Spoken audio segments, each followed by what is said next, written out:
Yo, I'm Trilox. Today, if you've seen the title of the video, it is another Redstone video. Today, I'm going to be showing you 10 simple piston doors you can make for beginners. And I want to start the video off with a little bit of a disclaimer. There are two doors that are not pistons, but they are really simple to make, so it should not be an issue if you're trying to replicate this yourself. Now, let's jump right into them doors. Okay, so for door number one, we have the simplest door out of the entire video. This is an oak door that opens without you having to click both. Same goes for closing. And I made this to like kind of showcase it in a house because it's really simple to build, so it's pretty simple to hide. But over here, we can see the demaskified version of it. This is as simple as two lecterns with comparators going into sculk sensor, going into a copper bulb, which goes into these two redstone torches, which kind of controls both doors being open. So if you actually go and grab a button, you can see that it is not really the sculk sensors opening and closing the door, it's them toggling on and over the copper bulb. Because by doing this, we can just see that both open at the same time. Of course, this is set to activate and deactivate. So that is pages 9 and 10. If you want to make this at home, it is incredibly easy to make. Now, this is one that is not made for pistons, but I wanted to include it anyway because it's really easy to make and it's extremely compact. You can make it more compact than this. This is for showcase, okay? Moving on to door number two. Now, the next door is so simple that I actually want to just build it for you to show it. This is going to be the classic 2x2 piston door. So here we're just going to place two pistons. Here we're going to place two pistons. These are just going to be any block that you want. Now be careful. You have to place this block and then this block, then this block, and this block. So basically, just going to use a redstone torch to, of course, turn this piston on, and to have this block here is so that this redstone torch is powering this block, which powers the piston. And okay, so this closes it. So to open it, it is as simple as linking up a power source, putting it to the wall, and then boom, it opens because it's turning off the redstone torch, which just allows it to open. So we basically do the same thing on the other side. Just do it like this, link it up, and then boom, you have a 2x2 piston door. A lot of people don't actually know how to build it, but it is genuinely the simplest thing you could do in the entire game. Of course, this is not compact at all. This is just to show how it works in practice. You just take a torch that is constantly on and turning it off, or just, you can use a lever, but I prefer to do it with torches because you can get a button and you can add some pulse extenders because here you're using it to open. Of course, this is not enough time. You can just use repeaters or comparators to extend the pulse. But this is the most basic 2x2 piston door. Moving on to the third one. Now moving on to the third one. That one you saw is a 2x2 seamless door. This one is the same size, but I'm going to put a little twist on it. This is the famous 2x2 spiral door. Now look at the 60 opening and closing animation. Ooh! That is the simplest thing you can do, and it still looks really good. Of course, here's not complex.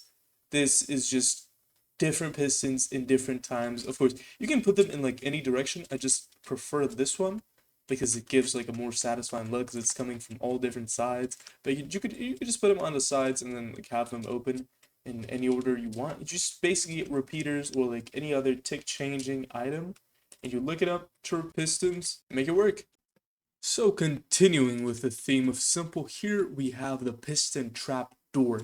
Now, you're gonna think I'm crazy, because there's nothing here, but once I pull this lever, ooh, reveals the secret entrance to my chest, which, maybe do what the chest is saying? And now, looking at the redstone, it is extremely simple. Here we just have the lever that we have to turn on, and here we actually have three different pistons. So this one is the first one to activate. It's the one that retracts the oak planks. And here we have a repeater to put a delay to pull this one back after. So it has the time to pull back the oak planks and then be pulled back by these two pistons. So basically what they're doing is get this piston, right? It's extended, then it pulls it back, then it's pulled back to the side. So we have to do two different ticks for this because you can't pull pistons in movement. So let me show you really quick how that looks. Like here, if I open this, I can quickly show it to you how it works. So it pulls back the oak planks and then the pistons. This is just one of the important uses of different ticks and different delays in piston contraptions. So use it wisely. And at number 5, I wanted to show you one of my favorite doors in the entire game. This, I don't know if you can recognize it, but this is the 2x2 flush piston door. And oh my god, that animation, that just makes me so happy. Look at this. It is compact, it is sleek, and it works so well in builds. If I went to my worlds, I could show you how many of these I have laying around. If you go to my other video, half of them use 2x2 flush. And dude, it is so easy to make, and it looks so good. If you haven't done a 2x2 flush, just go. All you need, repeaters per tick. It needs to be at least here if you want to use this as a sign. If you use it here, it kind of breaks. I can show that to you because it doesn't pull back in time, so you kind of have to use it like that, and then boom, press it, and I love this door. I love this door. You know how I was joking about going into Survival World and showing you how many flush doors I have? So this is an old server I used to play in, and here is one of my bases. And if you go here, this is also one of my favorites because it's a 2x2, but with a vertical design. This is the fabled 2x2 flush piston door. I think this is the first design I've ever made for it. It is simple. Redstone's not even on wool. It's on dirt. But yeah, it works really well and I love it so much. Let's go back to the creative world so I can show you the demasked version of it. Now here we are back in the creative testing world, and this is our door number 6. This is the 2x2 flush vertical piston door. Now I covered it a little bit in magenta wool, but if you go back here, it's basically the same thing in that server. You just have the repeaters that power these pistons that go in the middle that push them down. Then here at a later tick, we have doors that pull them back. So here, this tick has to be before this tick, or else it's not going to be able to pull these apart because, you know, as I said before, you can't pull moving pistons. So the door in action is this, and we go to the down side. Ooh, that's schmexy. Pulls it back and then pulls it apart. It is a really simple door to make. This, I know I'm not really breaking it down, showing you all the blocks, but this is all you need. By the way, you do need the blocks because same thing as the 2x2 regular one, you have to power the blocks themselves to power the pistons. So yeah. So at number 7, we have more of a fun one. So here, to activate this one, we kind of have to remove these 3 carpets because things can't stick to the slime block, and you're gonna see why. So if you remove these, which in survival you could just place them back after you're down again. Well, I kind of spoiled what it is, but if you press this button, ooh, boom, it's a bouncy pad. So it throws you in after opening this hatch. Oh, you gotta stand at the corner for this one, right? Then boom.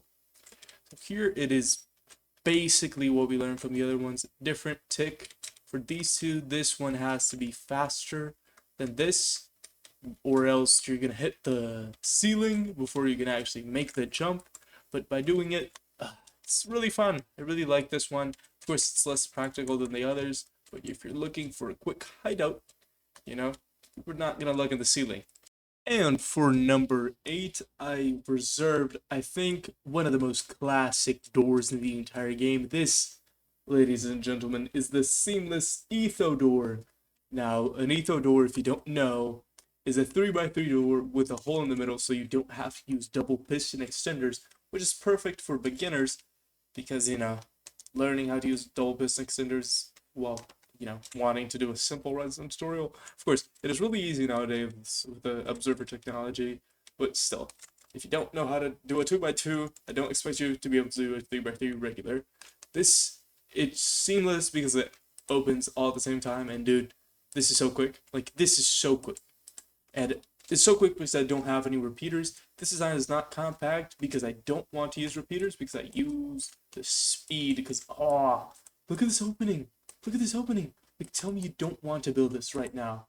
It looks so good. Yeah, it's named Etho Door because of Ethos Lab, which is, the father of the Piston Door that we're seeing. And huge respect to that guy. Great redstoner and great door. Now for number 9, we're basically taking this door and cranking it up 10 times because this is the 3x3 spiral Etho door. So same type of design, 3x3 with a hole in the middle. But look at this animation. If you thought that was good, look at this. Oh my god, that looks gorgeous.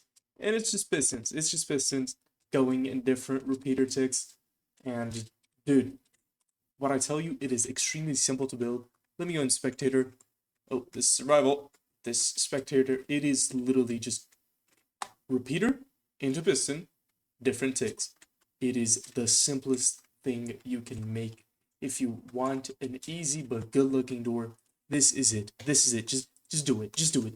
It is 100% worth it, and you will love it. Huge respect to the Etho door. I really should build more of these. Like, oh my god, I still can't get over it. Now, I wanted to save one of the coolest for number 10. This is the keycard door, also another one that isn't a piston door. But, for the final one, I really wanted to end with a banger. So here, can't get in. Oh, here, a key. We put in the dropper. But what if we test it with an item frame? We put it here. Oh, nothing. Not opening. But if we put the correct key... Oh, look at this. So this is super simple to achieve. Basically, we're using a locked hopper, and by putting in the correct item, it goes into this hopper, which increases the power in this comparator, which goes into this repeater, unlocks it, so it can pass back to the dispenser. So basically, gives you the key back, but also at the same time that it's doing that, it's also turning on this copper bulb, which goes all the way down there to open the door. Like, I love it. Like, dumb little things like this. It is just a really, really fun door to build, especially for adventure maps. If you're making things like this, I remember making lots of adventure maps when I was younger, and basically doing this, of course, not using copper bowls because those didn't exist. Regular tea flip-flops, and 100% recommend it. So this is going to be our last door. Unfortunately, I wanted to show you things that I actually like building. This is one of them. So if you enjoyed, please like and subscribe if you want to. I have more videos coming up. I think if I haven't posted them already, I think a redstone repeater tutorial and the start of my Let's Play Tritopia. Hope you enjoyed those videos. If you want anything, any type of door, any type of contraption, hit me in the comments. I will try my hardest to build it. If you didn't understand anything, if you want a tutorial specifically on them, put it down. I will do anything I can to help you. Anywho, bye-bye. Good evening, ladies and gentlemen.